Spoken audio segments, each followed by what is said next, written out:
రాష్ట్రంలో రాజీనామా చేసినటువంటి వ్యక్తిని మాట్లాడాల్సిందిగా కోరుతున్నాం.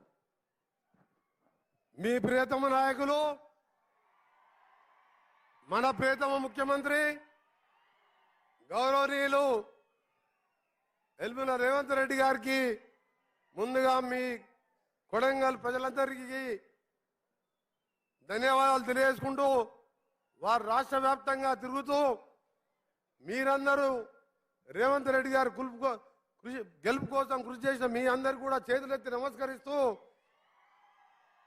ఈరోజు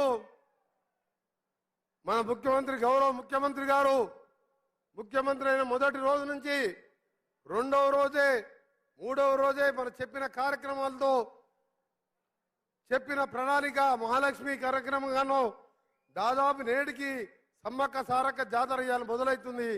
20 కోట్ల మంది మహిళలు ఉచితంగా బస్సులలో ప్రయాణం చేసే విధంగా చెప్పిన మాట కట్టుబడి ఈరు ముఖ్యమంత్రిగా వారితో పాటు మంత్రులుగా మేము వేదికపైన మా ఎమ్మెల్యేలు అందరూ వారి నాయకత్వంలో ముఖ్యమంత్రి గారి నాయకత్వంలో టీమ్గా పనిచేస్తూ చెప్పిన ప్రతి కార్యక్రమాన్ని రాహుల్ గాంధీ గారు సోనియా గాంధీ గారు ఖర్గే గారు ఇచ్చిన మాటని నిజం చేస్తూ ముందుకు పోతామని ఈ సందర్భంగా మీ అందరికీ తెలియజేసుకుంటూ మొట్టమొదటిసారి వచ్చిన సందర్భంగా వెనుకబడ్డ ప్రాంతమైన కొడంగల్లో ఇవాళ 4,400 కోట్ల రూపాయలతో ఇవాళ అభివృద్ధి పనులు చేసుకుంటున్నాం.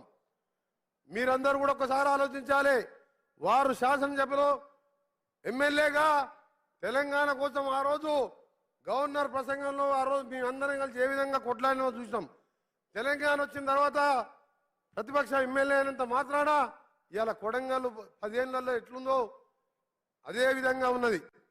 ఇవాళ తెలంగాణలో కాంగ్రెస్ పార్టీ ప్రజాప్రభుత్వం రావడం ఇవాళ మీ రూపురేఖలు మార్చే విధంగా కొడంగల్ మక్తల్ నారాయణపేట సంబంధించిన లిఫ్ట్ ఇరిగేషనే కాదు రోడ్స్ సంబంధించిన మా శాఖ నుంచి కూడా 400 కోట్ల పైన చోటుని ఇలా డబుల్ రోడ్ వేసే కార్యక్రమం కానీ ఇంకా మిగిలిపోయిన వైద్య కళాశాల కానీ ఇవన్నీ చేసుకుంటున్నాం.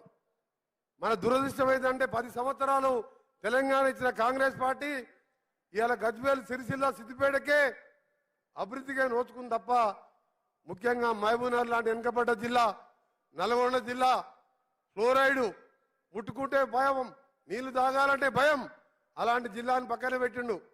కానీ మన ముఖ్యమంత్రి గారు వచ్చిన మొదటి రోజుకెళ్ళి మూసి అనుకుంటా ఎక్కడ మాట్లాడినా దాన్ని ప్రక్షాళన చేయాలి. హైదరాబాద్ సికింద్రాబాద్తో పాటు నల్గొండ జిల్లాలో లక్షలాది మంది రకరకాల రోగాలతో ఇవాళ ఇబ్బందులు పడుతున్నారు చనిపోతున్నారు అని చెప్పి ఇలా మూసి ప్రక్షాళనకు నడుము కట్టి ఇలా కార్యాచరణ తీసుకొని ముందుకు పోతున్నాం. అందుకనే కేసీఆర్ గారిని అడుగుతున్నాడు. ఇలా 6 లక్షల కోట్లు అప్పు చేసి కమిషన్లు వచ్చే కాళేశ్వరం కట్టి 3 ఏళ్లకే ఇలా మేడిగడ్డ బ్యారేజ్ కట్టి లక్షల కోట్లు సంపాదించడం తప్ప ఎప్పుడైనా మూసి మీద ఆలోచించినవా? ఒక్కసారి కేసీఆర్ హరీష్ కేటీఆర్ ఆలోచించుకోవాలి. సిగ్గు లేకుండా రేపటికెళ్ళి మొదలు పెడతారంట పోరుపాట అంట. కృష్ణా వాటర్ గురించి పోరుపాట మొదలు పెడతారంట. ఇవాళ కృష్ణానది నీళ్ళు ఎవరు రాసిచ్చింది? మీరు జగన్మోహన్ రెడ్డితో కుంభక్కయ్య రాసిచ్చింది ఎవరు? ఇవన్నీ కూడా టీవీలో చూసిను. ఇవాళ రేవంత్ రెడ్డి గారు మన గౌరవ ముఖ్యమంత్రి గారిని ఎదుర్కోలేక బొక్కలిగి అని చెప్పి నాటకాలు ఆడి అసెంబ్లీ ఇంట్లో కూర్చున్నాడు తప్ప అసెంబ్లీకి వచ్చే ధైర్యం చేయలే.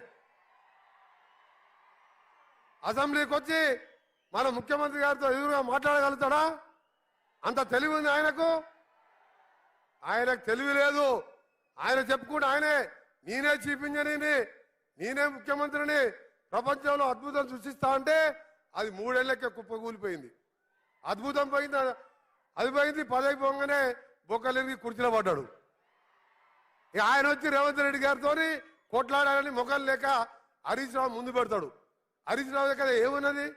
ఆయన చెప్తాడు ఇంట్లో ఉంటాడా? ఈయన పైసలు వర్కులు ఇస్తే ఆయన దగ్గర కమిషన్ తీసుకొచ్చి ఈయనకు అప్పచెప్పాలి. ఆయన మరి ఆయనతో మాట్లాడాలి. అందుకనే సోదరులారా, మన కేటీఆర్ గారు కూడా గతంలో ఒక మాట అన్నాడు. రేవంత్ రెడ్డి గారు మా కేసీఆర్ కాలి గోటికి సరిపోరంటే తెల్లారి నేను మాట అన్నా. కేసీఆర్ గారు కాంగ్రెస్ టీడీపీ పుణ్యవాణి మంత్రి డిప్యూటీ స్పీకర్ అయితే నువ్వు బటాబటి 80 ఓట్లతో ఎమ్మెల్యేగా అయినావు. మా జడ్చర్లకి వెళ్ళి మన మిడ్జిల్కి వెళ్ళి ఇండిపెండెంట్ జడ్పీటీసీగా ఇండిపెండెంట్ ఎమ్మెల్సీగా ఎమ్మెల్యేగా ఈరోజు సొంతంగా ముఖ్యమంత్రి అయినరు. నీ కుటుంబం మొత్తం కూడా ఇవాళ మా రేవంత్ రెడ్డి మా ముఖ్యమంత్రి గారి ఎడమ గారి గోటికి కూడా సరిపోరే ఒక మాట చెప్పిన. అందుకని సోదరులారా మీ అందరికీ కూడా ఒకటే చెప్తున్నాం, తప్పకుండా ఈరోజు మీరు ముఖ్యమంత్రి గారి నాయకంలో టీమ్గా పనిచేస్తూ 12-13 స్థానాలు గెలిపించి సోనియా గాంధీకి కానుకగా ఇచ్చడానికి మీరందరూ కూడా నడుము కట్టాలి. అందరూ కూడా ఒకటే విజ్ఞప్తి చేస్తున్నాం. వాళ్ళలాగా తొందరలాగా లేదు, ఇలా ప్రతి విషయంలో ఆలోచించి నిర్ణయం తీసుకుంటున్నాం. మన ముఖ్యమంత్రి గారు ఏ విషయంలో నాకు ఒకటే చెప్పిండు, ఇవాళ ఔటర్ రింగ్ రోడ్తోని ఇవాళ హైదరాబాద్లో ఎయిర్పోర్ట్ మనమే కట్టినాం. రాజశేఖర రెడ్డి గారు ముఖ్యమంత్రిగా ఉన్నప్పుడు ఔటర్ రింగ్ రోడ్ మనమే వేసినాం, పివి నరసింహరావు ఎక్స్ప్రెస్ వే వేసినాం. అందుకనే ఇవాళ పెద్ద పెద్ద కంపెనీలు వచ్చి లక్షల మంది ఉద్యోగాలు వచ్చిన ఐటీ ఉద్యోగులు అన్నారు. నువ్వు ఎట్లనే చేసి RRR రోడ్ గురించి మొత్తం పూర్తి చేస్తే అదొక హైదరాబాద్ గేమ్ చేంజర్ అయితే ఇవాళ సూపర్ గేమ్ చేంజర్గా 70% తెలంగాణ ఆ రోడ్డుతోని మన తెలంగాణ ముఖ చిత్రం మారిపోద్దని చెప్పిండు. అందుకని నిన్న గడ్కరీ గారిని కలిసినాం, అన్ని ఒప్పించుకున్నాం. ముఖ్యమంత్రి గారి నాయకత్వంలో త్వరలోనే టెండర్లు పిలిపించి రీజనల్ రింగ్ రోడ్ కూడా పూర్తి చేస్తామని వచ్చే 3-4 సంవత్సరాలు దాన్ని కూడా పూర్తి చేసి తెలంగాణ అభివృద్ధిలో ఉంటాం. ఈసారి 64 సీట్లే కాదు, వచ్చేసారి 124 సీట్లు రావాలి. సీట్లు పెరిగితే నిన్న మన కిషన్ రెడ్డి గారు అంటున్న ఒక మాట ఇవాళ పేపర్లో చూసిన, ఈ కాంగ్రెస్ పార్టీ ప్రభుత్వం ఎక్కువ ఉండదని. కిషన్ రెడ్డి 5 ఏళ్ళు కేంద్ర మంత్రిగా 100 రూపాయలను తెచ్చుకున్నవారు సికింద్రాబాద్ పార్లమెంటుకు. నువ్వు చేతగారి మినిస్టరు, మూసీ గురించి ఆలోచించినవా? కేంద్ర ప్రభుత్వం నీ చేతుల్లో ఉన్నది. నీ మోడీ గారు నమామి గంగా అని 40,000 కోట్లు పెట్టి గంగా నది శుద్ధి చేస్తే నీ మూసీని క్లీన్ చేసుకునే బుద్ధి లేదు.